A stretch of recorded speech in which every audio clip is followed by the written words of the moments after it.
बघा मित्रांनो, माझे काम चालले. शेंगदाण्याचा कूट नव्हता, सकाळी घाईत थोडेसे शेंगदाणे भाजले मुठभर. तर आता म्हटलं शेंगदाण्याचं कूट वगैरे तयारी करून ठेवा संध्याकाळची, म्हणजे डब्यात भाजून ठेवले. हे बघा, ह्या डब्यात भाजून ठेवले ते आपल्याला वेळेवर घेता येतात. आणि बघा, आज मी घरी तूप बनवलेलं आहे. कसलं भारी तूप झालं. किती दिवस झाले चाललं होतं तूप बनवायचं होतं. आता म्हटलं तनूचे पप्पा मला म्हटले ठेचा बनव, त्यांना भाकरी आणि ठेचा खूप आवडतो. तर बघा, आता मिरची तोडणार आहे.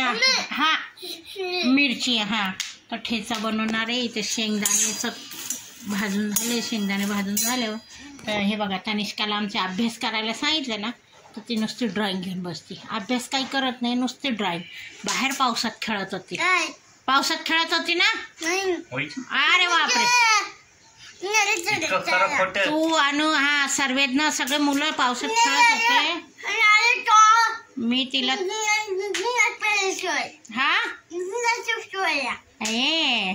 हे बघा, आमचा हिमांशी झोपला होता. आणि बघा, पावसात खेळत होती. कपडे सुद्धा भिजवले बघा, निकर पॅन्ट, आणि तशीच खेळत होती. आणि मला म्हटली मी काही करत नाही. घरात आल्यावर कपडे चेंज केले. करते ही पोरगी लई खोटं बोलायला लागली आहे. आणि हिमांशू, हे कपडे काढ. हे का 2-2 दिवस झाले आमच्या घरात कपडे टांगलेले असतात, वाळतच नाही असं वाटते मला. तर चला, आता माझे भांडे झाले. संध्याकाळी 6 वाजता दमून गेलती. मग मी संध्याकाळी भांडे दोन्ही केले. आता भांडे तनिष्काला छत्री घेऊन आली. हे कपडे टाकले वाळवत. पाऊस येते मित्रांनो, आता आमच्याकडे आजपासून सुरू झाला आहे. बघा, छान पाऊस वाटते. चला, तर माझे शेंगदाणे जाईल करपून. आणि बघणार नाही हिमांशू. आणि काय आहे, आणि तूप काढलं होतं मी. तर बघा, तूपमध्ये मी काय केलं, ह्याची बनवली आहे पनीर.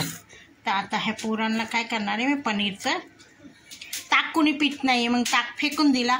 तर त्याचाच मस्तपैकी पनीर बनवला. आता ह्यांना पनीरची चटणी बनवणार आहे.